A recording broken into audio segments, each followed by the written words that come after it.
Alors, nous voici ici dans la bibliothèque qu'on va utiliser avec la timeline et le résultat du montage final.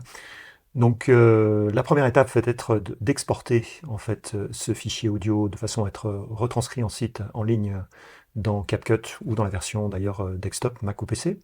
Une petite modification à faire sur le fichier d'origine. On va se diriger pour cela dans la partie index ici.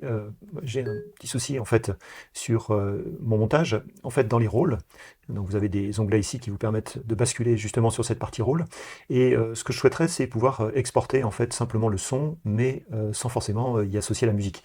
Or, aujourd'hui, j'ai en fait une bande son qui est la voix off, et puis en dessous la musique. Et je m'aperçois en fait que si je veux désactiver simplement la musique et pas la voix off, eh bien les deux se désactivent en même temps.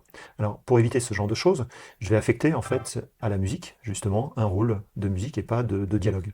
Donc pour cela, on sélectionne le clip en question, on va faire un clic droit et on va pouvoir ici modifier le rôle audio en le basculant sur musique. Si jamais vous n'aviez pas ce qu'il vous faut, eh bien à ce moment-là, vous pouvez basculer sur modifier les rôles et créer un rôle supplémentaire qui soit plus adapté à ce que vous voulez utiliser. Voilà, donc ici, nous, on a musique, on va utiliser musique. Donc ça veut dire que maintenant, j'ai des couleurs vous voyez, qui sont différentes entre la voix off et la musique, et je vais pouvoir justement désactiver la musique sans forcément désactiver la voix off. Donc une fois que c'est fait, on va pouvoir ensuite utiliser le bouton ici exporter, donc je vais exporter mon fichier, je vais choisir exporter le fichier qui est ici la valeur par défaut de mon export. Au niveau de l'info, vous pouvez très bien renommer en fait cet élément directement en cliquant dans la zone qui est ici.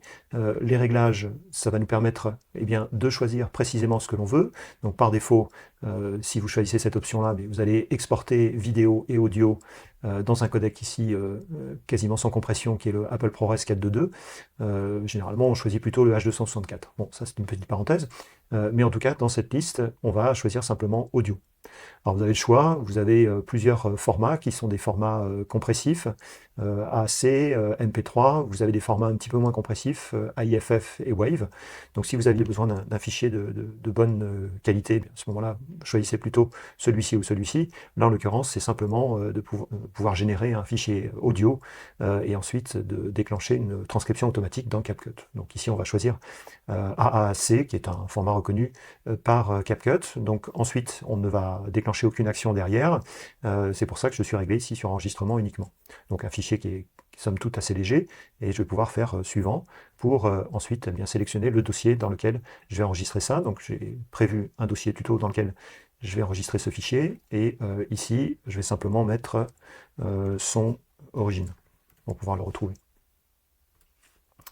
Voilà, je lance l'export est en train de se finaliser en haut à gauche, et une fois que c'est fait, eh bien, je vais pouvoir retourner dans mon Finder. Je vais ensuite vous montrer le dossier dans lequel c'est enregistré, bien entendu, et le fichier en question se trouve là. Et si vous transformiez vos idées en vidéos captivantes. Donc globalement, c'est bien ce que je voulais récupérer le son. Voilà, donc ça c'est la première étape, et l'étape d'après, c'est celle qui va nous amener à la transcription automatique dans CapCut.